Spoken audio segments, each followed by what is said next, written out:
we always have a plan B. So we've started working with architects on doing redevelopment plans for these projects. And so if for instance something happens, then we're able to redevelop it quickly. And so that's another key part of our business is we always have parallel paths, and with those parallel paths we're able to run. If something happens with path A, we're able to jump over instead of going all the way back to the start. So. Hello, and welcome back to the Espace Publication podcast, a show dedicated to commercial real estate right here in Quebec. Today, it's a pleasure and an honor to have Mr. George Armoyan from Next Arm Investments on the show. Hi, George. Hi, thanks for having me. Look, it's a pleasure to have you. You are working on a big project now on Sherbrooke, a redevelopment, which is one of many projects that your company is currently working on. And with our new partnership now with Espace Publication, you had an article recently in the magazine talking about this project. And before we go into it, I just want to understand a little bit more about you and your background, George. So how in the world did you get started in real estate investing? So it's actually a family business, and so we're going into our 41st year, or finishing up our 41st year of business here. My dad started the company when he first came to Canada. He finished university in Halifax, and that's actually where our head office still is. So we have a connection to Halifax because that's where my dad was able to first make his start into real estate. And funny enough, he didn't start in real estate. He started off in going to bankruptcy auctions and buying inventory there. Yeah. And then he would go and sell it off and make kind of a spread on that. And that kind of mindset of that value hunting has always been a key aspect of our business. And so after doing that enough times, he eventually saved up enough money to put a deposit on a piece of land.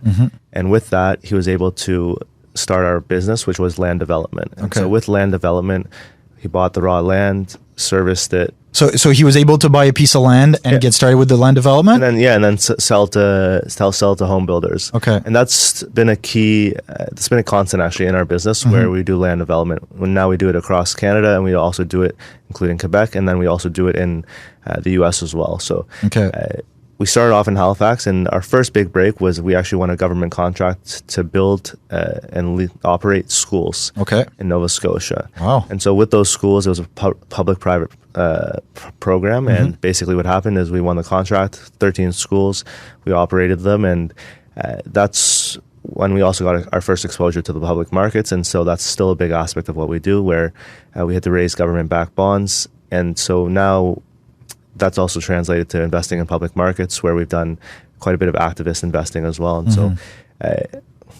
all that to say is it's a long story short, but we're our key tenet is value investing. Real estate is how we started, and it's still about 40 to 50% of our business, but we also invest in the markets as well. Okay. So my dad started the business, he's still working in the business. Yeah, I'm sure. And he's also said that a little bit morbidly that he'll keep working till he physically can. Till he physically can't. Well, just in the way you've shared the story, I can tell that he's an extremely hardworking man, and who will probably have a hard time letting it go, just because it's his whole life. Exactly. And that's that's to be admired. It is, and I have a great mentor in him, and he's. The thing is, like, he started this company from scratch, and he's built it to what it is now. And we've had great people along the way as well. And but his work ethic is second to none. And so now it's my responsibility to learn from him and see how I can help. And we have a great senior management team as well as a lot of other people as well helping us along the way. Yeah. And now it's figuring out. He knows that a transition has to happen between generations. It's hard for him to let go, obviously, because it's his baby. But we're taking steps in that process, and this conversion project is a good first example where my brother and I are leading that project, and we have obviously a great team behind us as well. But it's one of our first projects that we've done fairly independently here. Yeah. So we're excited. Yeah, I can imagine. And at what point did you make the move or starting to come to Montreal to look at the market here? Yeah, so we bought, similar to our background, we bought two pieces of land from bankruptcy actually in 2008, 2010. We didn't end up doing anything with them until the first piece was in LaSalle actually in 2014. So I came to McGill and I finished in 2015, and I've been working in the family business in the summertime since I was 15 years old, Yep. full time since I finished university. And then I went between the offices trying to figure out where I could have the most impact. And Montreal, I personally saw the most potential with the project we were doing at the time. And also, we also lacked the human capacity where we didn't have a huge team here. And so I felt I could have the most impact. And my mom actually is from Montreal. When she came to Canada at the age of 7, she came to Montreal. So my whole mom's side of the family lives in Montreal. Oh, great. And so we started our first project, which ended up being a 9-building development in LaSalle. Okay. We bought it from bankruptcy. It was an old metal refinery, very heavily contaminated, which was quite a challenge, but we got through it. And we ended up building 1,274 units there across 9 buildings. And so 6 of them were condo, 3 of them were rental. And so we still have one of the rental buildings there. 2 of them we sold to Manulife, and then the rest, the condos, were all sold out. But so that was our first project. And so I still remember it's because it was a small team, I got to touch all the different aspects of it, from construction to leasing to financing to marketing and everything. And so it was a great first project to learn on, and it was a great first experience in Montreal. We actually were the general contractor ourselves for that project. Oh, wow, as well. Okay, so vertically integrated. Yeah, exactly. And so it was a great first project, obviously quite an ambitious first project. Yeah. It really 1,200 units, yeah, no doubt. Yeah, and it really set the tone for our Quebec expansion over the next year, because it was a big project, and we realized this was the kind of project we wanted to do. The ones that had scale and that we could do multi-year and get some economies of scale on the cost side of things, because that's always a focus. And you said after that there was another piece of land to develop? Yeah, so after that, basically, we went to, the next one was in Mascouche. So that was another one, old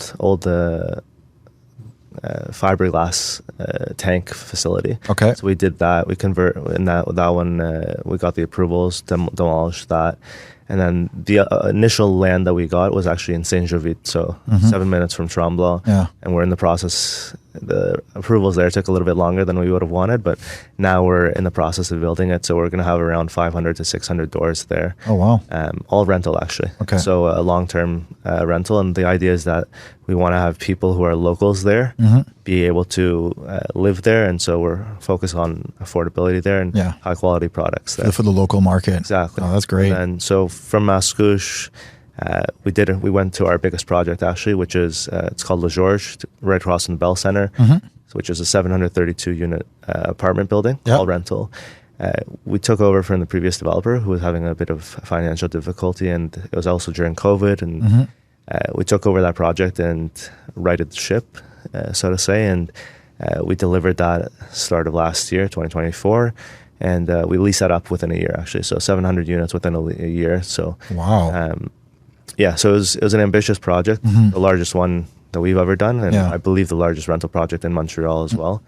And so it's been a great project. And then we turned our focus to the conversion project. To the conversion, yeah. So how did that shift happen? Because originally you were more from a building from ground up, start with a piece of land and then entitle it and then take it through. And now you shifted to conversion, which can be quite challenging. Like how first of all, like how did you find the opportunity, and what gave you the confidence that you guys could do it? So the opportunity came.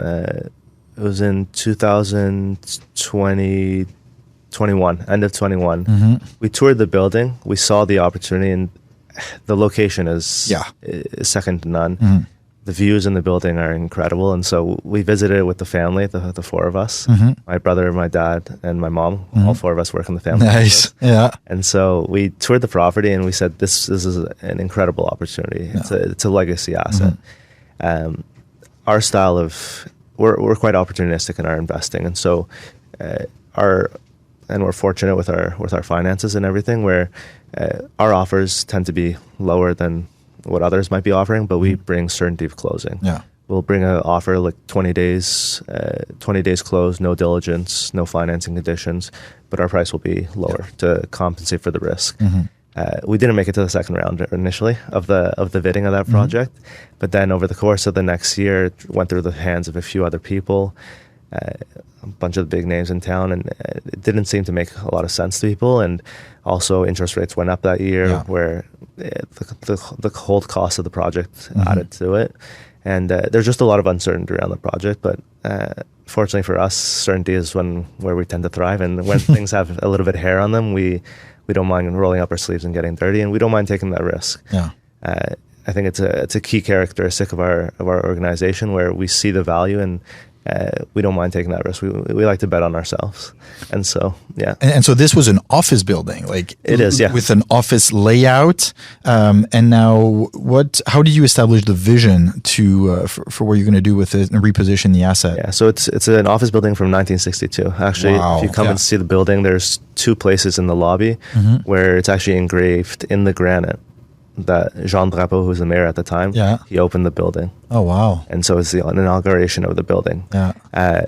So it's actually pink granite from Quebec as well. So the way we approached it, and I think what differentiated us from the other bidders before us, is that we kept the facade. Yeah. The city was very happy with that because there's a lot of heritage concerns. It's not a heritage building, but there's it's a landmark. Exactly. Yeah, it's a local landmark. Everybody knows it as is. Exactly. And so the only thing we changed on the outside was the windows. So we modernized the windows because before they were single pane, non-openable, and just not very energy efficient as well. Yeah. And so we replaced the windows, but we actually had to come up with a new system for the windows. And so what we did is we cut out the old glass. We put new window frames on the old window frames because the old window frames were anchored into the existing granite. Okay. And so you couldn't touch those without disturbing the granite. Yeah, and so which you don't want to do. Exactly. Because we wanted to get the approval quickly and deliver the building. Speed for us is always important. That's key. Exactly. So we put on the new window frames, put in the new glass, and there's actually a panel at the top of the window, which hasn't been done before. And it's actually, we came up with the concept with our window supplier. And it's actually, it looks from the street, it looks like a flat black panel, but it's actually a perforated panel. Oh. And so for some windows, it'll be the exhaust of the living space. Yeah. For some windows, it'll be bringing in fresh air. Okay. So it's a new concept. You don't get these ugly louvers on the side of the building. Yeah. And you have something that the city was happy with.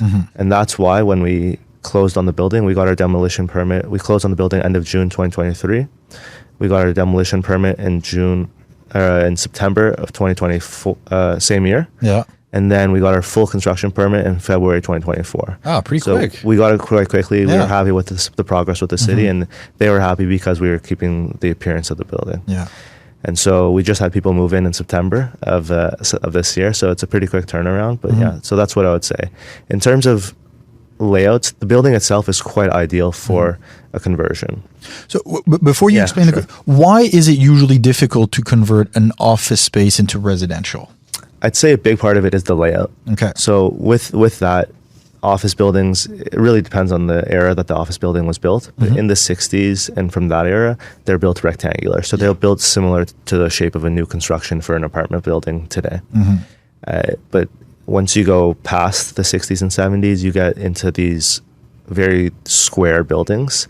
And with these square buildings, it's hard to bring light to the central core of the building. And with that, you get very dark units or you get very long units, which are just not very efficient. Efficiency is the real key here. Yeah. And with this building, it's rectangular, so you can really design the units in a way that are very, very efficient, and you get a lot of bright light in these units. So I'd say that's the layout is the biggest concern. Two is the unknown, really. It's there's going to be surprises with the building, especially a building from the 60s. You don't know where the surprise is. You just don't know what surprise. Exactly. Inherently, a surprise is a surprise. So you don't know where they're going to come from, and you kind of have to just be ready for it. So I'd say the big thing that we did is we took a larger than usual contingency because we knew the surprises were going to come. You don't know when they're going to come or where they're going to come from, and so you just have to be prepared. Yeah. So that's what I'd say. And then also, I mean, you have to assume that you're gutting the building to its core. That you're gutting, yeah. So you're not going to be able to reuse. No, you strip everything to the structure and to the concrete structure. Exactly. This building, for the stripping, it had some interesting things where you had in the 80s, the style of offices was you'd have a raised floor. And this raised floor, you would run all the wiring underneath it. But this raised floor is 2x2 pieces of steel with concrete filled in. Each one weighs 40 pounds. And so obviously that runs up your demolition costs. Yeah, floor by floor. Exactly. So wait, there's a concrete slab for the floor, and then on top of that, there was this to run the conduits? Raised metal panel panel system where it was like 2x2 panels. So. And so that was an interesting challenge. And it just, from a building of this vintage, you see things that you wouldn't expect. So no, and you wouldn't see now. The technology at the time was there. Exactly. So those are, I'd say, the main challenges that you face. But I'm happy to say we've gone through them now. And I had always heard of, as you said, like the windows and balconies being one of the challenges, the layouts because of the shape of the floor plates, and then all the system, like the plumbing, the HVAC, and all this. Like, was there enough that you could reuse, or you had to start from scratch? We started from scratch. Everything was stripped to the core. The one benefit that we had with this building, I guess there's a few benefits, but one of the key benefits was it's a steel structure building, and so you don't have columns breaking up your space and making like a lot of new buildings do. Also, the beams in the structural beams had holes in them already from when the building was operational, and what that gave us the benefit of is we could run our mechanical systems through that. You don't have to deal with drilling beams, and it also let us have high ceilings. So our ceilings in this project are 9 feet, which are nice. It's very high, and the units themselves are very bright as well. So it's a lot of benefits, and so yeah, I would say with a conversion, office residential conversion, assume you're stripping everything to the core, and you're not going to be able to reuse much. No. And so now you said like the first units were leased out this September. Yep. So it was a 18 months reno? Yeah, I'd say around 18 months. Yeah, from February is when we started actually building, and September is when we had people first move in. I mean, we're not fully finished right now. No, of course, as often happens, but we're targeting by the end of the year to be finished. To go floor by floor. Exactly. Yeah. And so, in undertaking such a large project, you have to be confident that you're going to be able to lease out, because that box needs to generate some revenue. It does. I mean, what kind of research and what gave you the certainty that the Montreal market was going to be able to absorb those units? Because you're not the only project, in town going on, and there's a few big towers that have been built that are still partly vacant. So what really gave you an edge? I'd say we're a very cost focused developer. If I can humbly say so, I think we're as cost effective as anyone else. Okay, that's never at the sacrifice of quality. We're always balancing that quality and price. But I think one thing we focus on is payment terms to our subcontractors, where we're willing to offer them every 2 weeks, and with that every 2 weeks, they're willing to give us better pricing. And a lot of developers in town, they don't pay based on the terms that are agreed to, which is even 30 days. And with our payments, we're very on time with that. And the subcontractors know us. They know our reputation, that we're going to pay. We're not going to mess around with them. And for them, they're happy to work with us. And so I'd say we have a good reputation. We have good existing relationships with our subcontractors. So that gives us the advantage. We have quite a bit of experience with development as well, and so with that experience, we know where we can cut costs and where we can optimize things. This project, and when coming back to the quality side of things, this project we launched a new brand called Armoyan, so by Armoyan, and so with that, we're putting our name behind it, like we do with all of our projects, and we're always very proud of our projects, and it's one of the most rewarding feelings is seeing a piece of land go to people living in it. And so with this project, we're launching our Armoyan brand. And so the idea is it's a signature. It's a statement that we're behind this brand, like we have been with all of our projects, but it's explicitly out there that you can count on the quality of this project, and we're there managing it ourselves. And so we're there. We're standing behind our product, and we're not shy to put our name behind it. And as you said, that's a big statement to put your name on it. I guess the market that you've gone after, is it the yuppies working downtown? Is it some of the university students that you've targeted, or what's your clientele focused on? Yeah, I would say we're going to have a mix. So because of the location and the quality of the project here that we're doing, it's the highest end project we've ever done. And so with that, we're targeting a higher end segment to the market, and so our pricing does reflect that. Where I'd say we're at the top end of the market, but at the same time we're also including Wi-Fi and hydro. So it's really a one-stop. One payment a month. And I think who that is attractive to is actually people who are selling their homes, people who are selling their condos, and they just want to be able to have something downtown. They don't want to have to worry about mortgage payments, about condo fees, property tax, and things like that.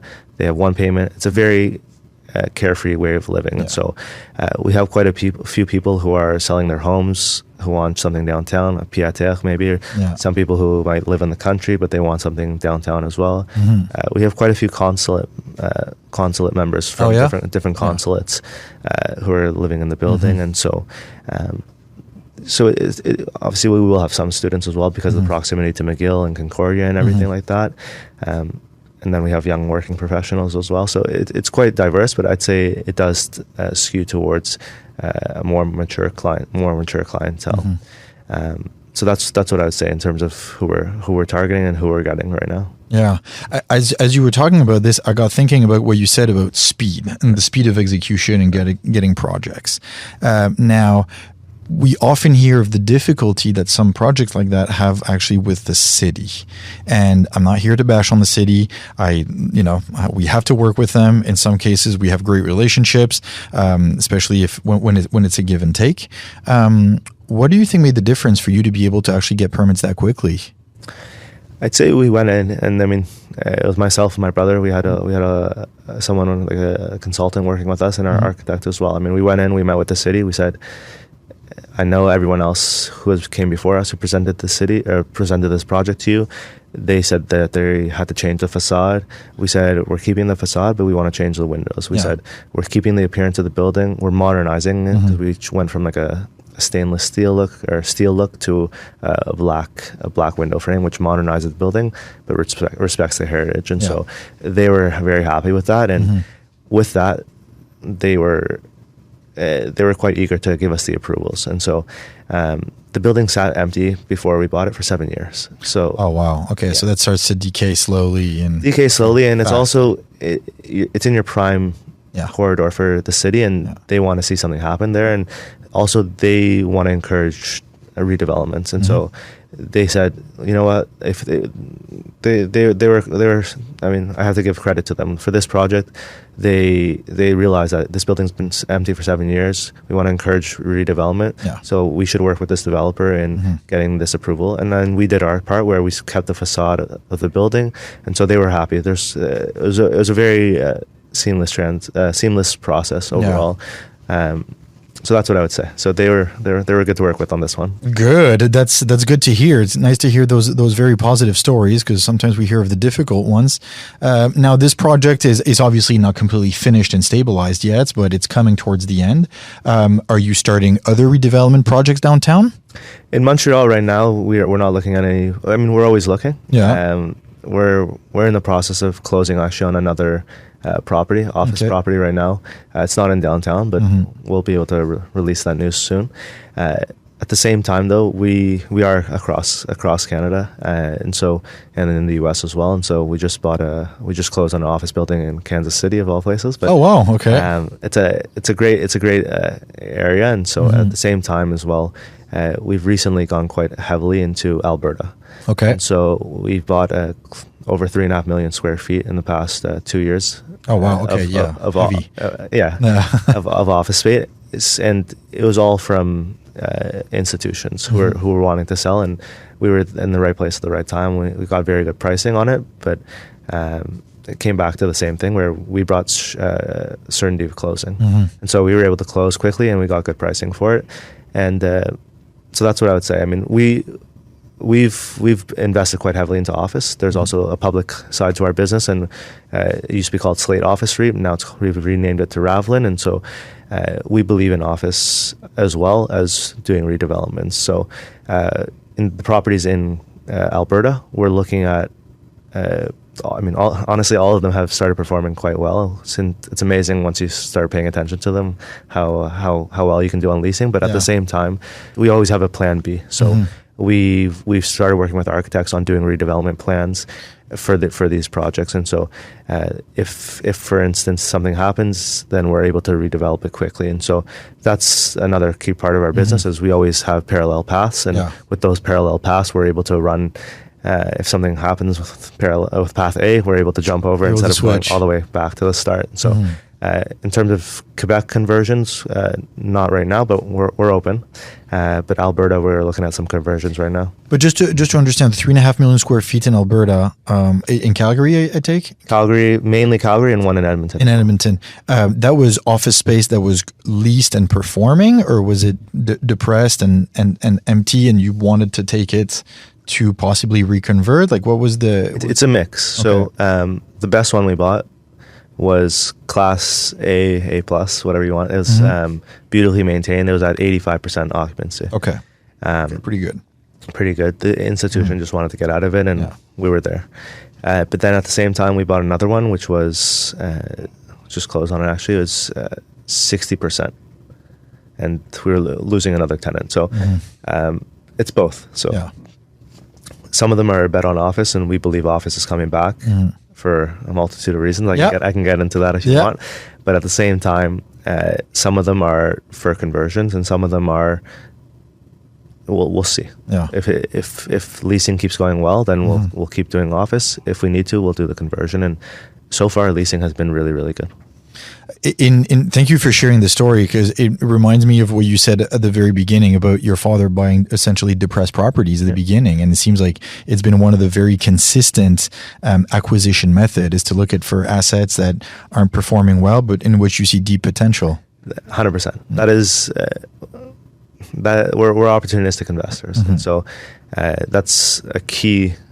If not the key part of our business is buying right. So we always focus on buying right, and with buying right, you can really focus on buying right, because what you can do with that is it gives you a margin of error. Yeah. Whereas if you're buying tight, you just have less room to make mistakes. And with a conversion, you need to buy right, because there's going to be more. There's going to be things that you aren't expecting, and so. But with this office, it's a bet that we believe office is coming back, but also we're buying at prices where if we need to do a conversion, then we're in a good position as well. It'll still make sense. Exactly. Yeah. Just we have 2 minutes on this, but why do you think office is coming back so much? There's a long list of reasons, but I think. At its core, human beings are social beings. Absolutely. You need to be in person with people to learn, but also just getting out of the house and interacting with people. Like this conversation here, it's just people enjoy being around other people, and I think it's a human necessity to be around people and interact with people. From the business side of things, there's the learning element. You have these offhand conversations that you are not able to have on Teams, and it's amazing the amount of learning. And I think one other aspect is the natural desire to problem solve comes out when you're in person with someone. People want to help each other. I believe that people want to help each other at their core. And so it's easy to say no to someone on the phone, less so on Teams, even harder in person. In person, 100%. And in person, you want to help someone. You want to, the natural desire to help someone and figure a problem out together comes out, and I think that's why at its core office is coming back. No, I couldn't agree more with you. I'm a social animal. I need to be around other people, and when I was in the corporate world, I remember how much I liked the coffee machine conversations, because sometimes in 2 minutes you figure out you solve something that would have taken a half day and 8 emails, and it's just a casual conversation. So I completely agree with you. And for 5 years, it's gone too far in terms of stretching, and also for company cultures. How can you have a culture if people aren't together? To me, it just doesn't work.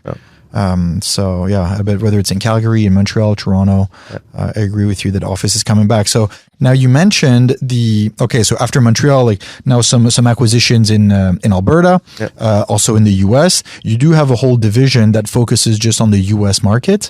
What's attracting you out there? Right now it's office. So I mean, for the past, we went into the US after the financial crisis, and so it comes back to the same thing where we were in the right place. All of our deals were with banks, actually. We did over 100 deals with banks. Wow. And ranging from finished lots to raw land to actually fractured condo buildings. So these projects, we ended up buying all the units in the building, running them as a rental, and then some of them we ended up condominializing, selling as condos. Some of them we sold as entire rental blocks.